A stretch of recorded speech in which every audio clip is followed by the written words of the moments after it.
എല്ലാവർക്കും നമസ്കാരം. നമ്മളിന്ന് ഈ വീഡിയോയിൽ കാണിക്കാൻ പോകുന്നത് ഇന്നോവയുടെ ഡാഷ്ബോർഡിലെ ബോക്സ് പൊട്ടിയാൽ അതിൻ്റെ ഒരു ക്ലിപ്പ് ഉണ്ട്. അത് പൊട്ടിയാൽ നമുക്ക് എങ്ങനെ അത് സോൾവ് ചെയ്യാമെന്നുള്ളതാണ്.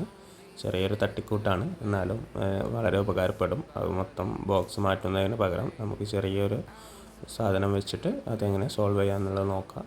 അതിനായിട്ട് ആദ്യം നമ്മൾ ഡാഷ്ബോർഡ് അതിൽ നിന്ന് പതുക്കെ വിടിയിച്ചെടുക്കുക. ഈ താഴെയുള്ള ഒരു സൈഡിലെ ക്ലിപ്പാണ് പൊട്ടിയിട്ടുള്ളത്. അപ്പോൾ അതിന് വേണ്ടിയിട്ട് നമുക്ക് ഒരു മെറ്റലോ അല്ലെങ്കിൽ പ്ലാസ്റ്റിക് അതുപോലെ ആയി കിട്ടാൻ കുറച്ച് പണിയാവും. അപ്പോൾ നമ്മളൊരു മെറ്റലിൻ്റെ പീസ് എടുത്തിട്ട് വളച്ച് അതേപോലെയുള്ളൊരു ക്ലിപ്പാക്കിയിട്ട് മാറ്റുന്നതാണ് ഈ വീഡിയോയിൽ.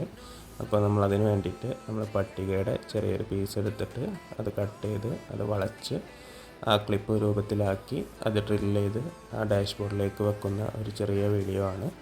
അപ്പോൾ അത് നമ്മൾ സ്ക്രൂ ചെയ്തിട്ട് അതിൽ പിടിപ്പിച്ചിട്ടുണ്ട്. ഇനി നമുക്ക് തിരിച്ച് ഇത് ഇന്നോവയിലേക്ക് തന്നെ ഫിക്സ് ചെയ്താൽ നമ്മൾ ആ പറഞ്ഞ പ്രോബ്ലം സോൾവ് ആവുന്നതാണ്. മറ്റേതൊരു വണ്ടിയൊക്കെ പോകുന്ന സമയത്ത് ഒരു ആട്ടവും ഒരു സൗണ്ടൊക്കെ അവിടെ നിന്ന് ഇങ്ങനെ കേട്ടിരുന്നു.